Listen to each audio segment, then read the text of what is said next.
he's kind of like one of the main speeches he gave when they had this 40 years anniversary of the Limits to Growth report, which was in a way analyzed and really carefully went through by the leading scientists of our time, that how it was describing the change and the possible limits to growth on its time. It was using this similar kind of patterns that I use in my research, this socio-ecological methods which were based on that time's best computing models and so on, and it was system system theory based thing, and they were really precisely able to foresee what kind of problems we might have with natural resources and how we should change the societies to reach the sustainability. And David Meadows' key message in this speech is that we have lost the capabilities to reach the sustainability because we didn't do the things which had to be done during the last 40 years. So we have lost the game in that sense, that there's no reason to talk about sustainability anymore. Like sentences like now we have to think a little bit to change our activities to more sustainability or sustainable or something. This kind of talk is nonsense nowadays. The change is there, is so rapid that we have to keep the resilience, or we have to concentrate in choosing what kind of elements in our society and civilization are something what we need to keep going. And then we have to really strongly support those institutions and parts of human life which we want to keep resilient in the huge global change which we are facing. And then what he's pointing out there is that actually the science and facts and knowledge and everything has not been successful in terms of changing humanity's actions towards the planet and so on. So now he's ending his speech here by simple experiment. He's saying that you need to clap your hands when I say clap your hands, and then he is using his hands at the same time, and then he is clapping his own hands maybe 10 seconds before he says that now clap your hands. So everybody are clapping and following him. The whole audience is clapping their hands exactly when he is clapping his hands, but not saying that now is time to clap your hands. And this is it's working very well there. My explanation is not that good. It's not very you just got the idea but not the kind of physical experience. But that in that moment it tells very well that if we are ecological artists, if we are environmentally concerned artists, we have to change our own action. He is pointing his message to a scientific community that if you are just flying from meeting to another, if you are driving nice car, too nice car, if you are behaving like there wouldn't be a crisis, ecological crisis, deep crisis going on right now, then no one will believe your message, your scientific message. And this is the case with artists as well. I think that the emphasis in this getting together is also quite deeply ecological. We all are more or less agreeing that there is a huge problem we need to solve fairly fast. And this is actually agreed all around in the society and especially in the scientific community. But there's hardly any good examples of little bit more widespread lifestyles and experiments which really are, I wouldn't say sustainable, but somehow resilient towards the change, and which really are able to slow down the catastrophic change which our societies are facing right now. So this is just a challenge for every one of us, what to do, how we can really change our action. This is activism in how I understand that, and this is maybe something you want to touch upon in the conversation. Thanks, Antti. I mean, I guess we can all find this on a search engine and find the clapping examples. So could I actually ask the speakers now to pick up a chair and come to the front, and I'll remind the audience that we do want to have everything spoken into a microphone. Is this on? And will somebody run around with the microphone?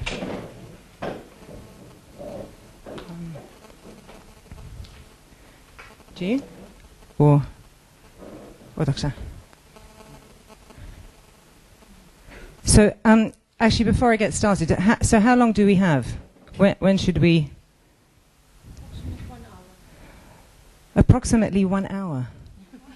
Rock and roll. Okay. I was going to sit at the other end so I can... Okay. Does anyone from the audience have a burning question that they would like to pose right from the start? Great. We have the need for a microphone.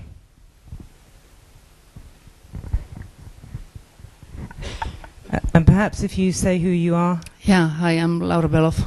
And it's actually for the Norway, the question that we, maybe for Hege as well. I know that you posed in your presentation, so why are not more artists working with this kind of a fairly challenging project? And I think I just want to comment on this, that I don't know if you are, and that's a question also, if you're working with the Utsmyknings fund in Norway, and that's a very different structure. So I think that there would be a lot of artists here who would like to do that kind of a work. But I have to say that the Utsmyknings fund in Norway has done an incredible job of actually pushing the boundaries and making this kind of things happening. So that's sort of a more comment, but it would be nice if you tell a little bit that how does that infrastructure work with them? The infrastructure, the road authorities does not work with Kuro. Kuro is the Utsmykningsfond, the same. They are working with public art in Norway, the public art organization, and they have no. Well, yes, they do have some kind of connections. They do have some. We have this project called Nasjonale Turistveier, the National Tourist Roads, and they work together with them, with architects and making projects for the tourists. But they are not working directly with the road authorities. So when I started.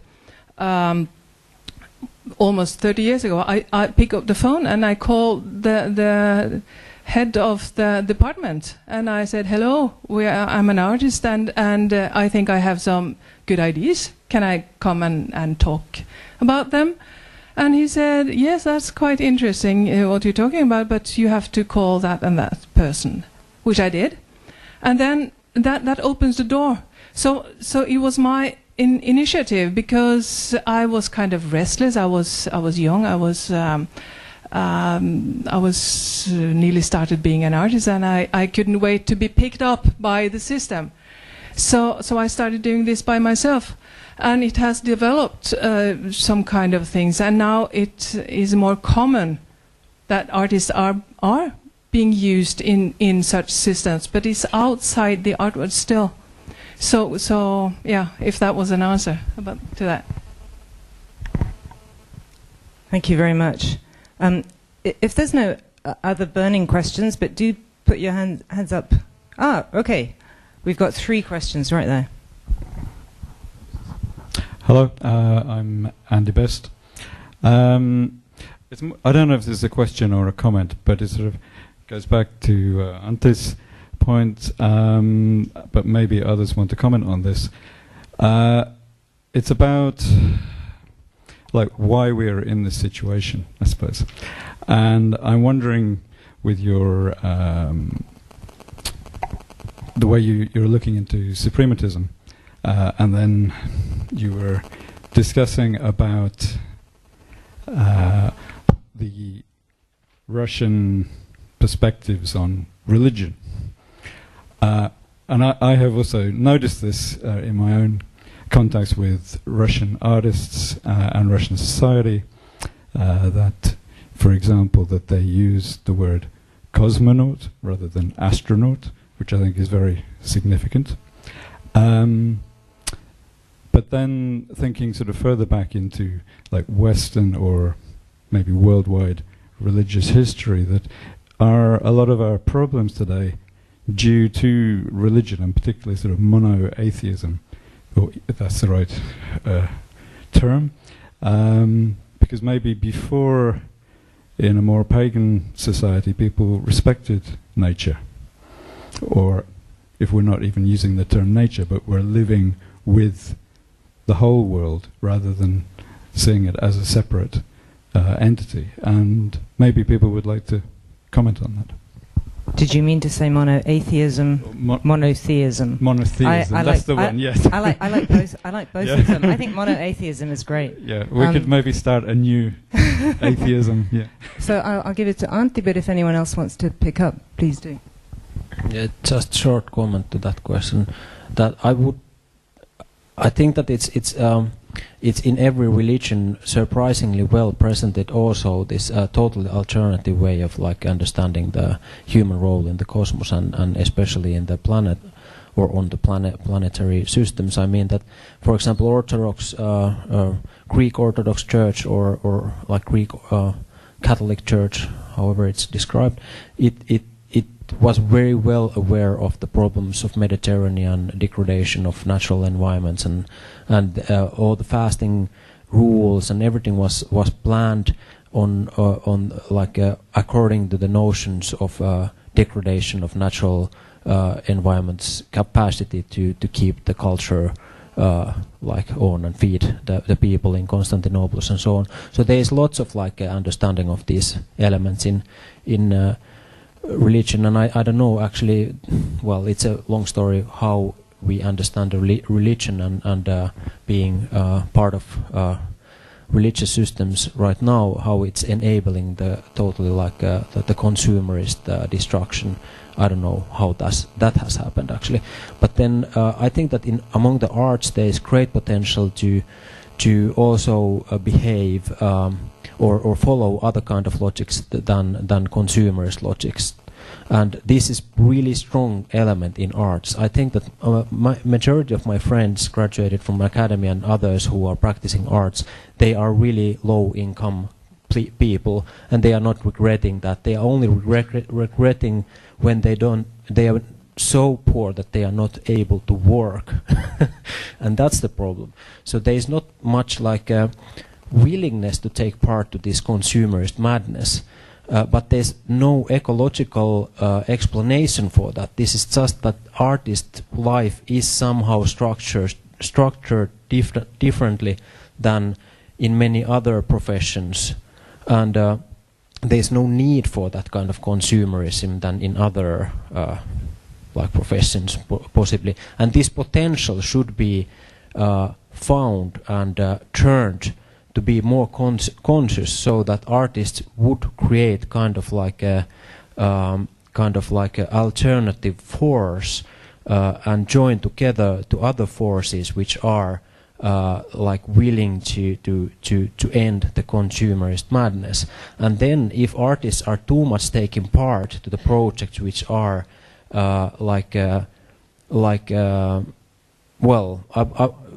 building up new highways, unfortunately, is not the thing we should do right now, and no one actually is supporting that kind of I mean no one, of course. There's like a majority of decision makers are like suggesting that sort of progress for the societies, but according to the scientific knowledge we have, that's something we should do. So how we can do something else and make it in bigger scale, that's the and there is potential which we should notice among art.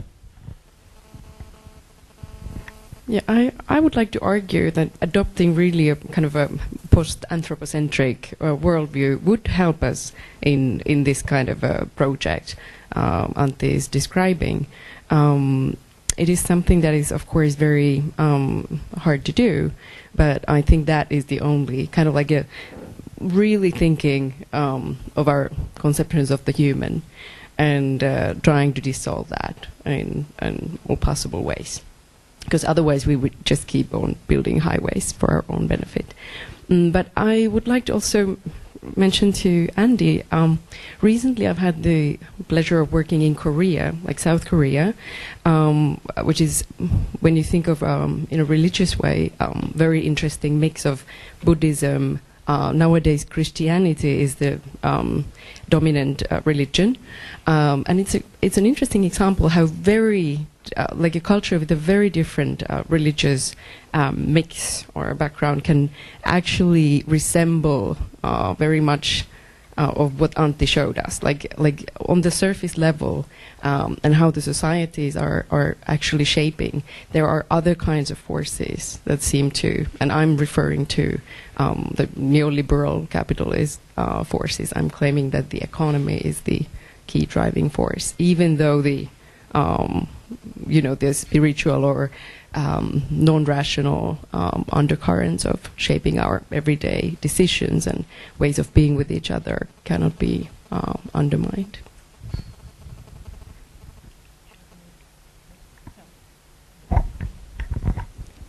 I'd like to add to that, actually, also thinking as a social scientist about just the complexity of what we mean when we use the word religion. Because it does appear, I mean, I really like the monoatheism. I'm going to start using that because it's quite close, I think, to what Antti and Jenny were talking about in this kind of consumerist driver. And one of the things that I'm sort of maybe noticing in Helsinki is that actually religious organizations are among the few that are paying attention to collaboration and to some of the things that we've been highlighting as life-affirming so far. So there are all sorts of contradictory dynamics, no doubt, going on. Anyway, you had a question in the back there. So the microphone. Yes, microphone is here. Oh, the microphone has skipped. Okay, we'll come back to you. Thank you. My name is Riikka Mäkikoskela, and I'm really sorry to say that I find it a little sad and pessimistic if it is said that there is no solution for our environment at the moment anymore. But on the second talk, there was a very nice idea that came up that the issue is not only environmental, that it's like multidiscipline thing that we could do to save our planet, so to speak. But I would like to now ask that what do you think about circular economy? Is this to? I guess anyone can answer. But yeah, please. Antti probably has. Would I be right? Some thoughts? I have been talking too much already, but I can just say that it's good attempt to do something, but the fact is that our crisis is so deep right now that we really have to just, as an artist, I would put that attention in changing the kind of like our perspective to humanity. That's the field where we work, actually. That's where the suprematist works as well. Like that's not really like our privilege to know how humans change their ideologies or worldviews and so on, and we know it in practical level. So I think that's, at least for me, the most interesting challenge, to really go deep in psychology and our mind and think the alternatives for our dominant worldviews right now. Okay. Well, I think we all have to do our share into this, because if it's already, if the line is already broken and we cannot do anything, it's very depressing. And I think that if we, all of us, go into this situation and we do what we manage to do in our collaborating processes, there are possibilities to change the mentality. And we have to change the mentality to manage to change the situation as it is today. We cannot just switch it. I don't believe in solution just to cut everything. We have to change little by little, and we have to do our share, make our share into that. Well, if I'm going to be a little bit positive, I would see that with the new technologies emerging with biotechnology and a more awareness of the circulation of living organisms and how it's possible to rethink the way we are making stuff, then maybe we can start thinking of not only like economy in a circular system, but to think of material in a circular system. And but it's gonna require a lot of collaboration from a lot of different fields.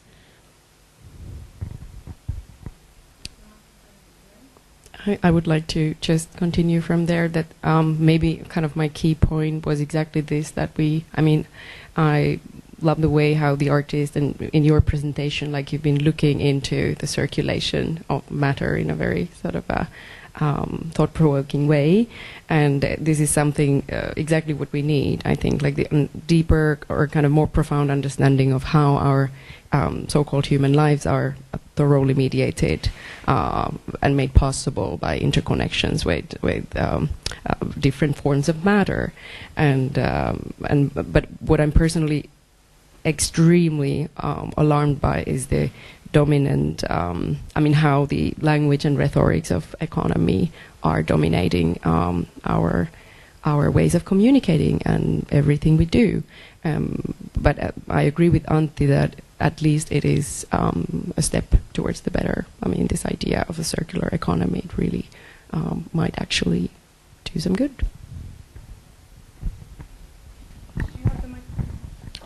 Hello, I am Colette Tron. I'm coming from France for the symposium. It's just little comment in the video. I don't know who is this man called Meadows, but in the 50s there was another Meadows that made a report on the planet resources, and the report said that if we continue like this, it will be finished. Now it should be finished. And now we had the conference on climate, and everybody says the same thing. We are in the Anthropocene, and we have 30 years to stop the way that we use the planet.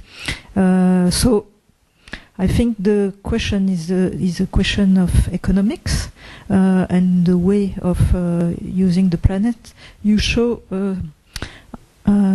Spiral GT by Smithson, and it's a series of anthropic landscape. I think there is a question of entropy and negentropy to think, and we think with this concept with a French philosopher that is Bernard Stiegler, and we think about a new economy based on thinking energy. So it was very interesting to see that human energy can be better than to use each energy. So it's very interesting to see that we can share a lot of proposition, but sometimes it's individual propositions. So how to go together for next steps? Thank you. Thank you. Would someone like to comment on that? And it also reminded me, listening to the 4 different talks, of Teresa Brennan and her book Exhausting Modernity, where she links the human energy crisis and the fossil fuel crisis, which I thought comes out beautifully in your work, Hege. But if you don't have a burning answer to this, there was a question right here at the front. Hi, my name is Raisa Foster. Thank you for a very interesting presentation, all of you. I was just thinking about Antti, you mentioned that we have this kind of normalized economical and technological systems, and you talked about these non-rational kind of practical approaches to, for example, creating bioenergy, and or if I understood correctly. But what about the relationship between rationalism and instrumentalism? Because I think that the rationalism, it's not the only problem that when I'm listening to your talks, the instrumentalistic attitude towards the other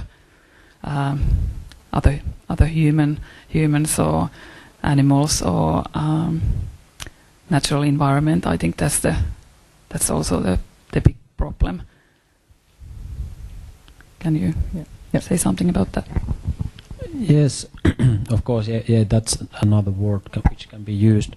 Maybe the rationalism comes from economic discourse and the kind of like a challenge between or kind of fight between the neoclassical school of economics and, for example, Keynesian economics or neo-Keynesian or post-Keynes researchers or political economy in like all of its forms.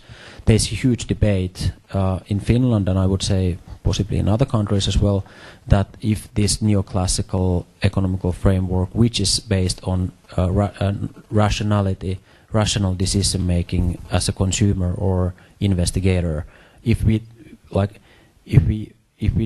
there's not enough support of this kind of like human or understanding of humanity, which is based on rational decision making, there is a threat that or not enough support, the whole classical economical framework is in danger to collapse. And this is problem for the theorists and for the decision makers, because the trust which is based on, or the whole society and economic system is based on trust to certain logics in our actions. And if this logics is found not existing, then it might cause like really rapidly, really big changes. And I would say that this is also kind of like a great possibility, because Finland is originally, and many other Nordic countries, most of the Nordic countries and the welfare systems here are based on other kind of economical logics than the neoclassical one which is practiced now. So the Keynesian structure is really essential also for arts, because Keynes actually founded British Art Council, which is the kind of like base for all the art councils in Nordic countries as well. So I would suggest that we would go deeper in Keynes, and this is just like the rational thinking. The rational is key when we are thinking the economy, and then of course the neoclassical thinkers and the commenters, they somehow always see that if there is no this if the society and if the society is not based on rational like individual and market operator, it would cause chaos. But that's just like a lack of understanding how the other logics are formed and how they are working. And there is no chaos in arts, even though I would say that majority of art pieces are communicating something else than rational humanity. Thank you. This is going to be, I think, because this was supposed to be a politics bit, and now I can see we're segueing very much into philosophy, but maybe that's where it's going to go. We've got 3 questions lined up. So the first one in the back. Thank you. Yeah, continuing on the kind of rational thinking and about the comment that everything is broken.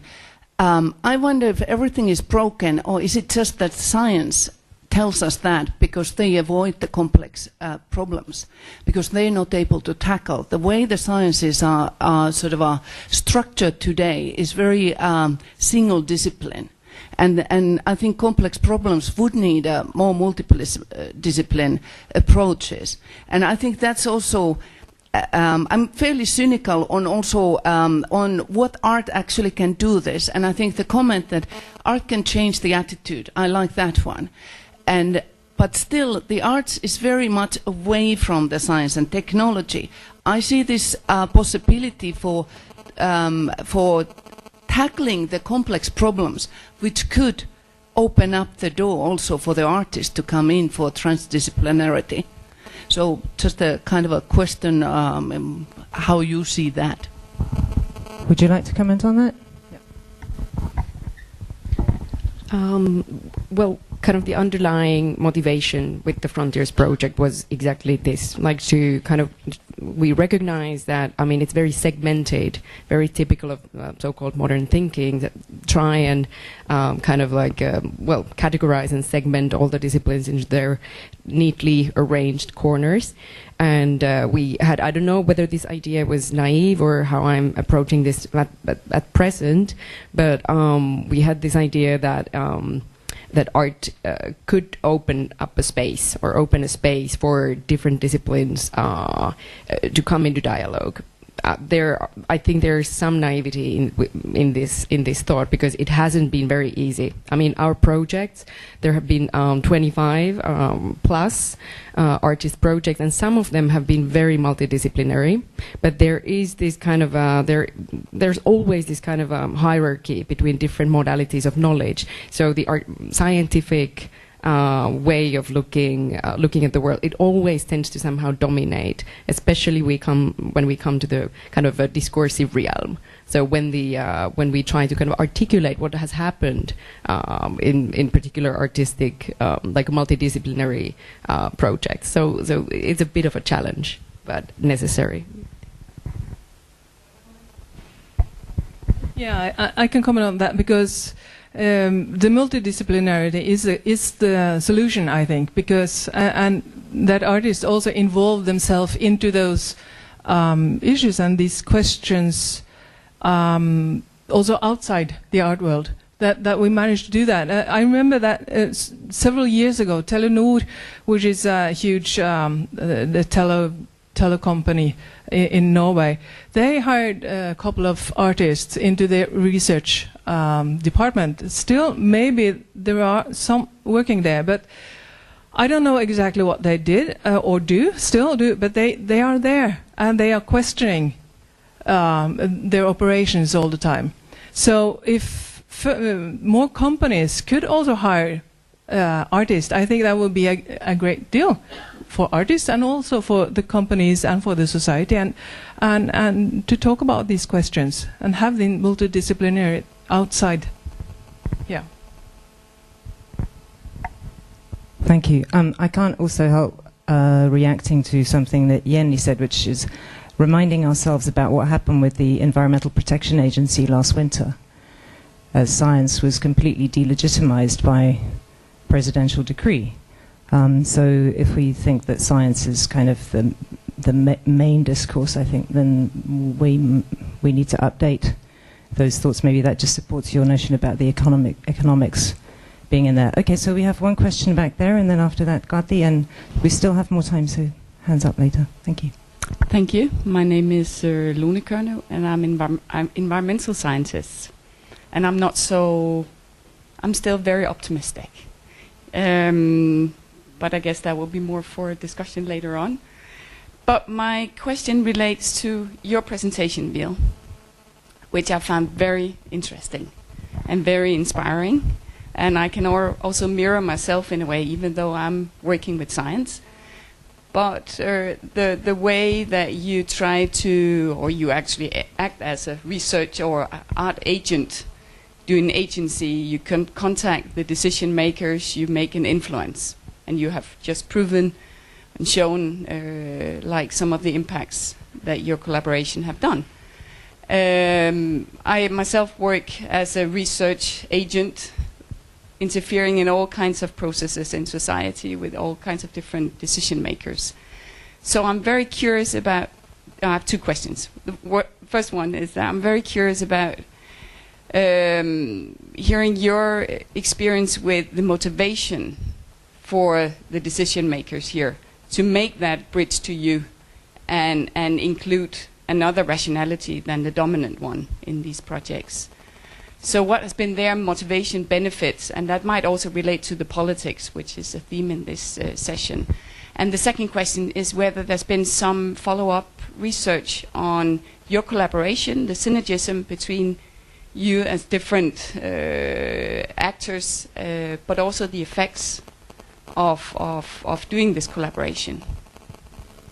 The benefits of it, I think maybe it's that cynical that they, the road authorities or the companies working together is that they see the benefits that they will get a good opinion. Maybe it's that cynical, but that's okay. That's fairly okay, because if that's what is going, that's what it's all about, and we can make better solution. Okay, I can take that.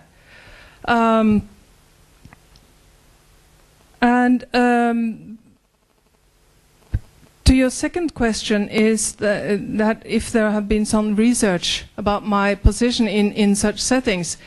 No, not really. But I am cooperating with SINTEF, this research organization, and they have done research on art in as a traffic safety, and it betters the traffic safety, and it betters the people's experience of driving in tunnels, for instance. So I don't think there are any research about how an artist or the value of the cooperation with an artist. I don't think so. No. Okay, I have a few comments on related to this. Goes back on philosophy of neoliberal thinking, that actually its roots is on human studies in psychology, which actually introduced this rational thinking, how humans behave, and they adopted that approach.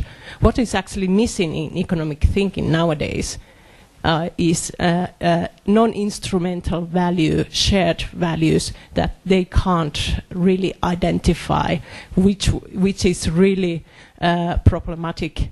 How we look at how people behave, what are their preferences. It's very much individual based, and especially in Western societies.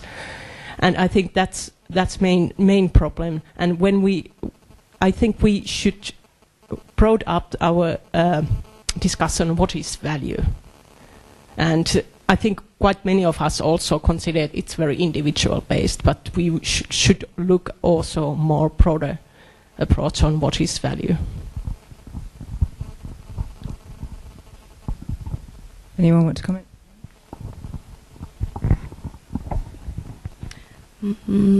I'm thinking that this term that a few of the artists who I've been working with are using about livability. And of course, like, there could be very many indicators to kind of to think about that, but kind of livable futures, and again I'm returning to philosophy and terminology and kind of language, but I would like to emphasize again that, for instance, those few artistic examples, I consider them extremely radical and political, even though their kind of direct outcomes might not be so explicitly measurable, but yeah, I think I agree with you completely. But it is very, especially in this environment where the sort of economic language is so dominant, it is very hard to kind of work against that tendency to measure. One example from yesterday was I had a discussion again with a Korean curator who was quite surprised to hear that here in Finland, for instance, there is nowadays, a calculated financial value for urban green areas, for instance, that a specific tree could be given or calculated financial value, and they were quite surprised, or this colleague was quite surprised to hear this, and then in the evening, I had a chat with my friend who offered me a big pile of chaga, a very kind of a very nice traditional herbal medicine or medicinal fungi.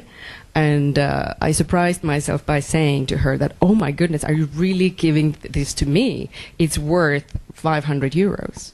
And so here we go. It's really hard to work against this.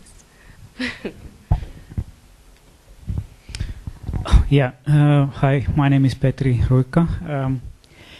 I kind of have a lot of questions, but maybe I'll try to make a kind of comment, half question, kind of reflecting a bit of hopefully on many questions, on many issues. But we saw this film, Collector, last night. Is this Russian artist group Where Dogs Run, and I mean, I'm just going to like point out like a very small detail of the film. It's shot in 2 of these industrial cities in the Urals in Russia, and there's the other cities. I had to like look again. The name it's Karabakh, and it's kind of a city of 11,000 people, and in the condition that the people live, and it's quite horrendous, and they're still. I mean, basically a lot of the land is scorched, like unlivable, and but they still choose. I mean, they're scared to talk to the camera. They don't want to talk to the camera because they're scared of losing their job, and they're basically living in this very toxic environment just because of the basic survival.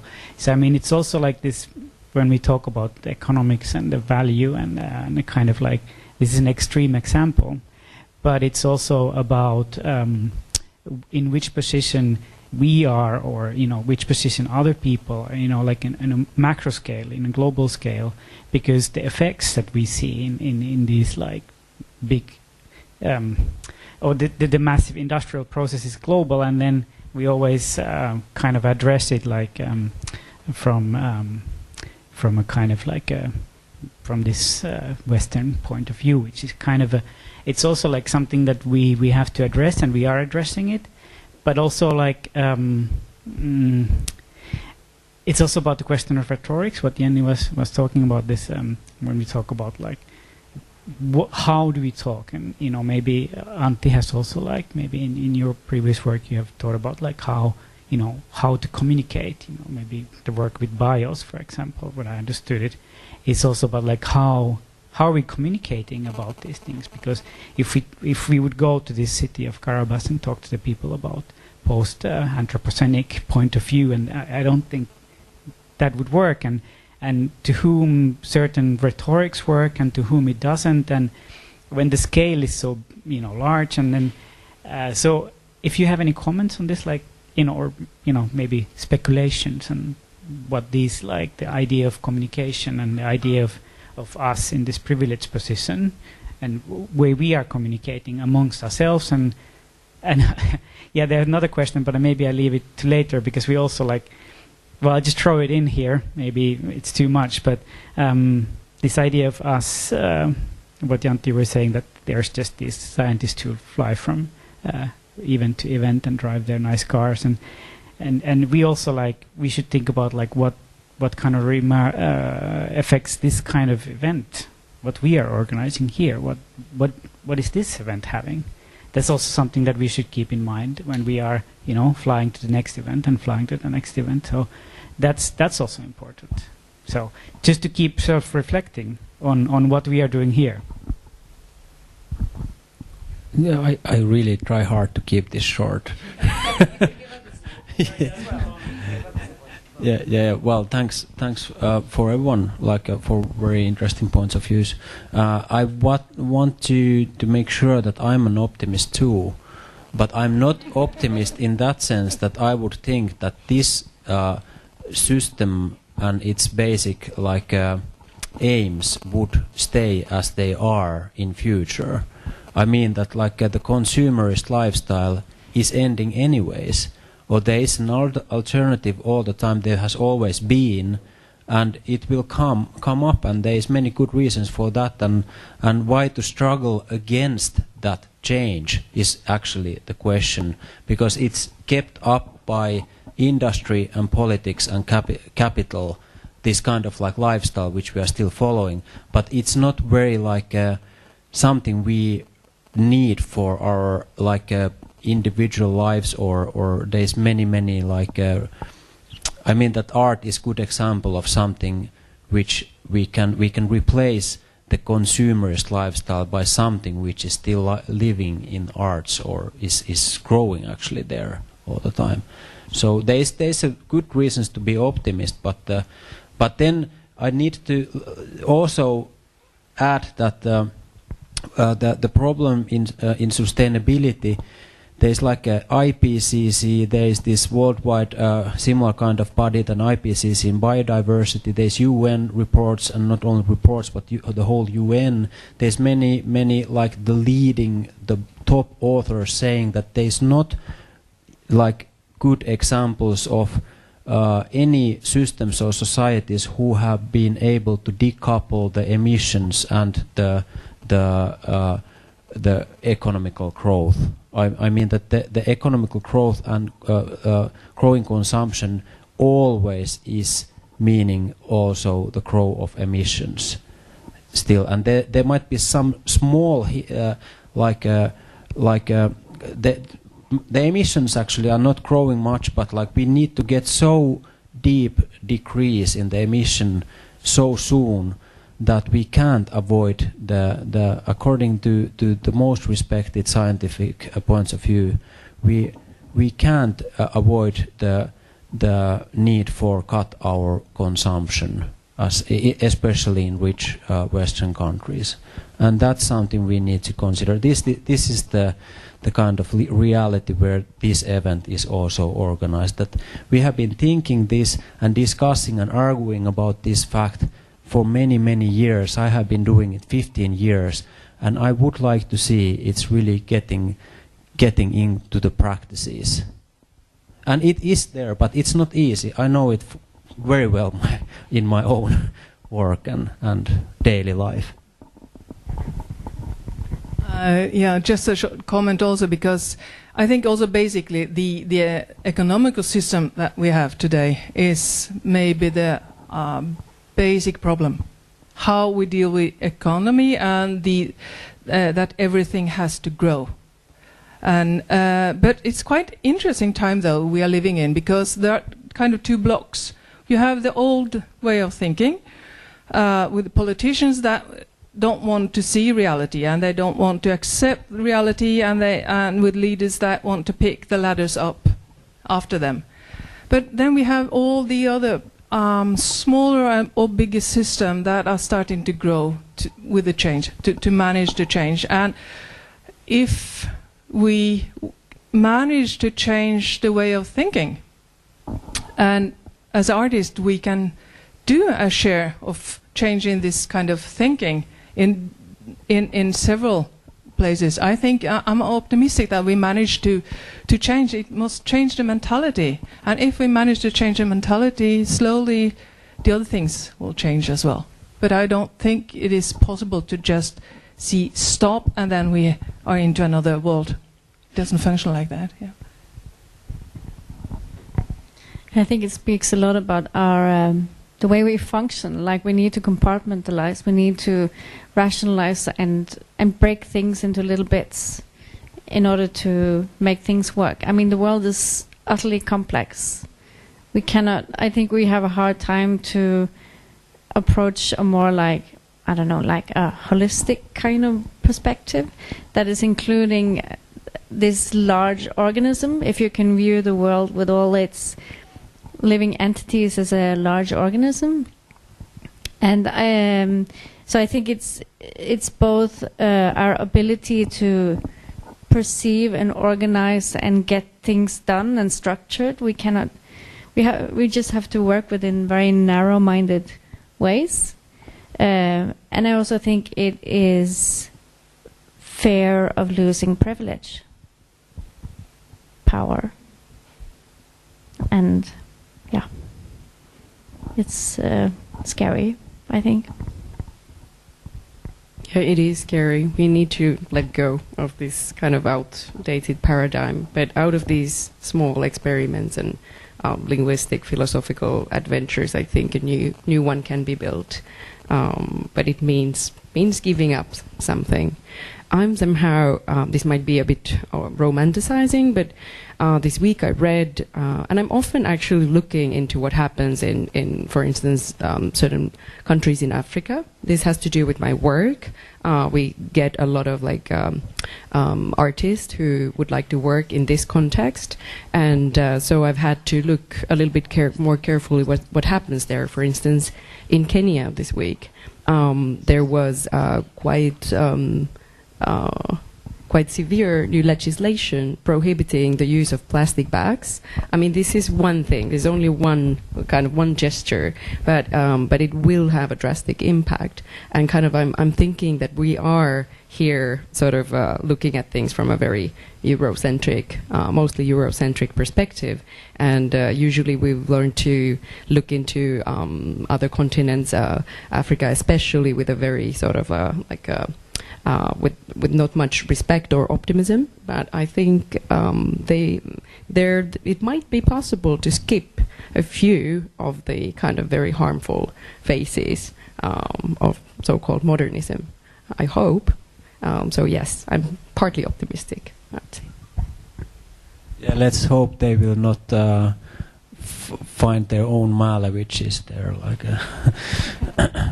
And of course, there's like many like certain like marks or something in our culture which we should, at the cultural history from the perspective of hyper-Anthropocene and all the problems we are facing now, we should do more this kind of like alternative art historical research and find out the possible turning points where we went into the very wrong direction.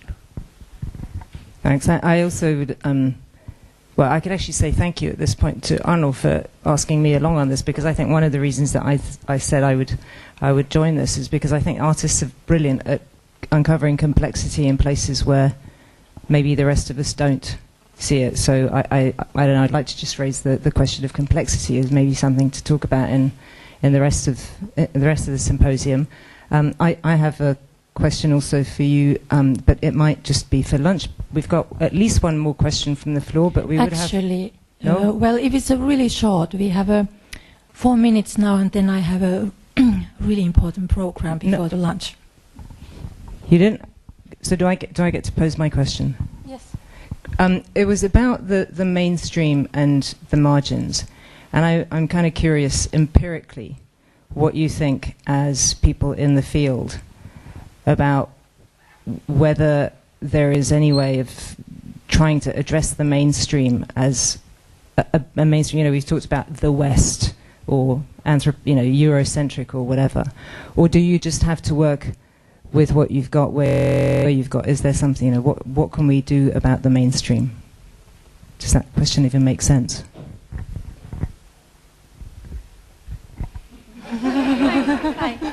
She's got to answer. She's got to answer. Yeah, I mean, yeah. Why doesn't human fuel just fill up the tanks everywhere, huh? I think there's speaking as an artist. There's always this, because that's the only perspective I can speak from, right? Yeah.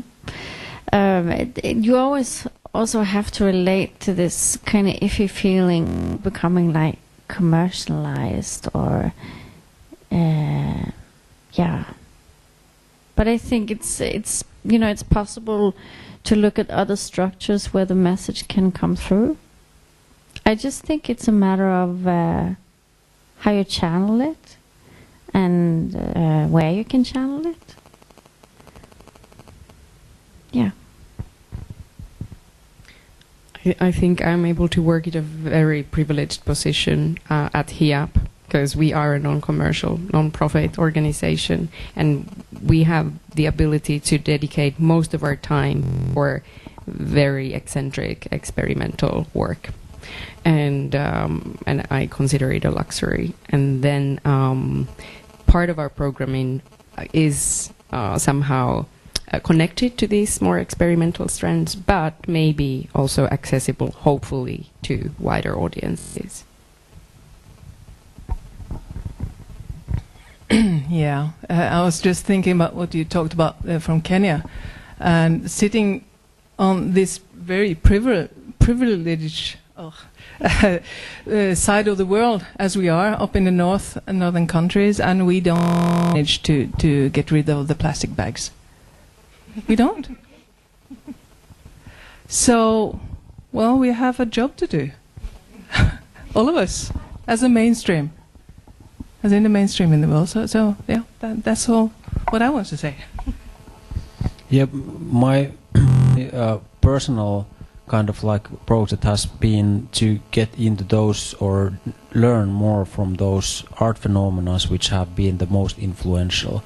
And suprematism, compared to some other schools in art, was about simplifying and simplifying without forgetting the complexity of the thinking. So that kind of like iconic use of certain shapes and colors as a manifestation of something important is something we can learn from there.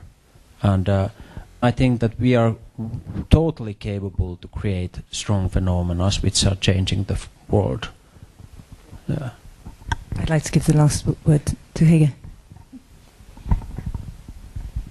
Just wanted to add a comment as a mom. Because I think what we teach our kids, the belief system we pass on to the next generation, that has to change. Yes. Thank you all the panelists, and thank you, Eva. So I just thought that before we go to the lunch, I will first tell something about me. So I'm also a visual artist.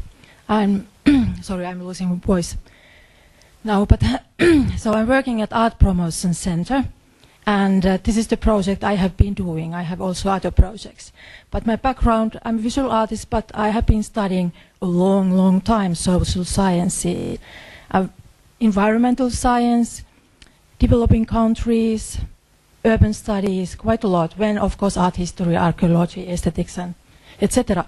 So that's my background, and the idea why I was saying that is that now you have to, if you know all the people who are sitting next to you, change the place, because I see you, all those artists, you know already each other. So come here and just 5 minutes tell who you are, what you are doing, how you ended up here. Please, because that's the way, otherwise you won't manage to speak with all the people. Change the place, find someone you don't know. I will continue after that.